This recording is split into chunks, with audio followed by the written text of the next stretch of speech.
Hello and welcome back to Women's Football Talk, and welcome to our second semi-final preview of the World Cup. So we're now looking at the second game that will take place between Australia and England at the World Cup. Australia beating France 7-6 on penalties, whilst England were able to beat Colombia by 2-1 after being a goal down. This is going to be a very interesting game. The second time that these sides have faced off against each other this year, as they played against each other in a friendly back in April, where Australia were able to end England's unbeaten run under Serena Wiegman. Now obviously that means nothing because it was just a friendly game, but this is one where it counts the most for a place at the World Cup final. Australia, I think they did really well against France, holding them onto a 0-0 draw throughout the 120 minutes. France obviously dominated on the possession and shots on target, but the Australian backline were able to nullify a lot of those chances and make it hard for France to score.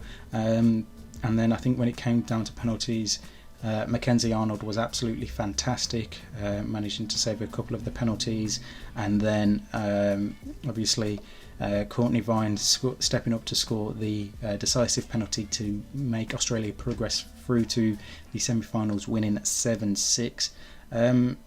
Things to look forward to in this game for England and Australia. For Australia is, can Sam Kerr actually start a game? Every time so far throughout this tournament she's came off the bench, including that one against France where she came on after 55 minutes, so 10 minutes into the second half.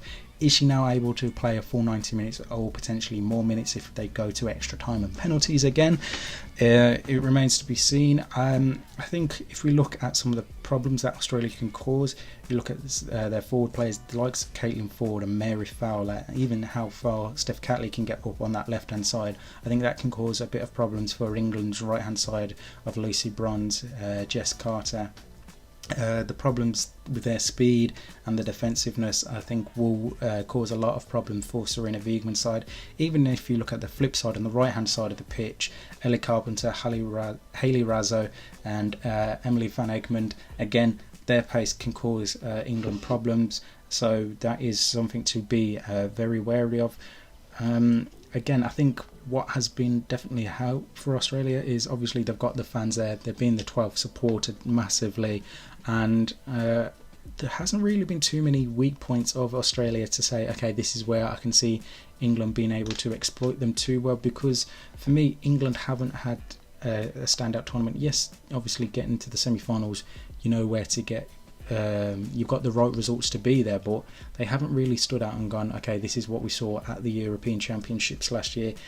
I mean, case in point, the round of 16 tie against Nigeria, all the way to penalties, it looked like a lot of hard work, and then in the quarter-final tie against Colombia, they were made to work a lot, coming from a goal behind, and then Lauren Hemp on the stroke of half-time, and Alessia Russo just after the hour mark helped Serena Wiegman's side to the victory, but they were really made to work for it, and I think again Australia will make this such a hard tie for England in terms of the physicality, the brute force of the speed. It's going to be something that England can't take lightly, and I think if they are caught napping, I would expect Australia to punish them, especially if Sam Kerr is able to start or play big significant minutes again.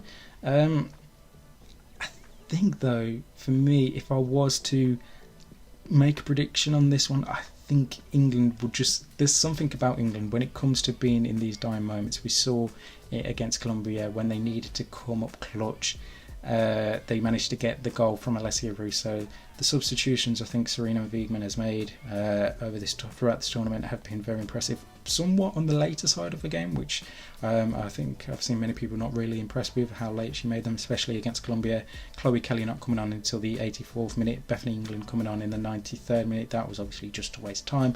But I think that's going to be something interesting to see how they do. Can they get the substitutions on earlier if they need them, and can they have that impact in the game? Obviously this will be England's second game without Lauren James in the lineup. They replaced her with Ella Toone who came into that central midfield position, and we saw Rachel Daly play out wide. I would expect England to do something similar again in that sense, and can they go on and perform as well as that? It remains to be seen. But yeah, I think England will just hedge that win and then set up a final against Sweden, as my other prediction has gone, and then Australia would play against Spain in the third place playoff. So they are my predictions for the England-Australia game. Let me know your predictions in the comments below, and don't forget to subscribe and turn on the post notification bell so you never miss a video of ours, and that you're following us on Twitter and Instagram for all the latest news and stories from around the world of women's football. And in the meantime, we'll see you soon.